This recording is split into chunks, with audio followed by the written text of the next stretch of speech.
7 Terrifying Japanese Urban Legends Based on True Stories, Gaijin Pot. From human sacrifices to haunted tunnels, these real Japanese legends give us the creeps. Scary stories are a Japanese summer tradition. So what better way to cool off from the brutal summer heat than with a spine-chilling story about a haunted tunnel in Kyushu or a possessed doll in Hokkaido? 1. Howling Inunaki Tunnel. The true mystery of Inunaki Village is whether or not it ever existed. Rumors of it have persisted in Japan and online since the 1990s. Supposedly located deep in the Inunaki countryside of Kyushu's Fukuoka Prefecture, this abandoned village is said to only be accessible through Inunaki Tunnel. The stories say that all who enter the village are doomed to a violent death. The sounds of barking dogs and ghastly screams emanate from deep inside the tunnel. One afternoon in December 1988, a group of teens kidnapped, robbed and tortured 20-year-old Ameyama Koichi before burning the young man alive deep within the tunnel.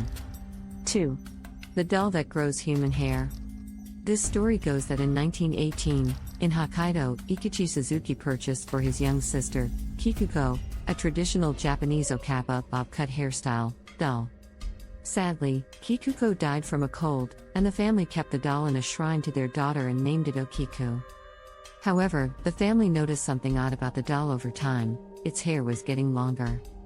The family believed the doll possessed the restless spirit of their deceased daughter and so looked after it until entrusting it in the care of Monanji Temple. There the doll remains, slowly growing human hair. 3. Human sacrifice in Maruoka Castle. Hitobashira, a type of human sacrifice, was practiced in Japan up until the 16th century. Lords would wall up live victims in pillars, dams and other building foundations to appease the gods, who would protect the building from attacks and natural disasters.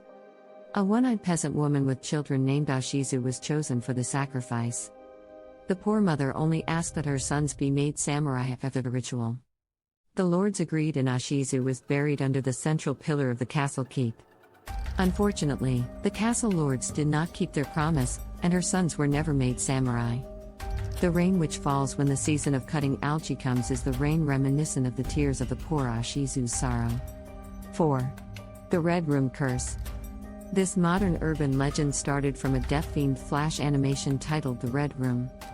It became popular in the internet's dark corners after an 11-year-old girl in Sasebo, Nagasaki, stabbed her classmate to death at school. The curse starts with a pop-up on a victim's computer screen when alone in a room. The entire screen becomes red, and a list of past victims appears. Regardless, they are killed, and their blood covers the walls of the room. 5. AKA Manto. AKA Manto, Red Cloak, meets victims when they are most vulnerable, on the toilet. He wears a white mask and a long red cape. However, he always asks the victim to choose a color, red or blue. It doesn't matter what you answer because AKA Manto kills you regardless. Choosing red rewards you with a stabbing, spilling your blood all over the stall. If you answer blue, aka Manto either suffocates you or sucks out your blood, leaving you blue-faced and dead on the floor. So your best bet is to either ignore the fiend or run away. 6. Japan's Bloody Mary. Speaking of toilet horror, Japan also has its own Bloody Mary urban legend.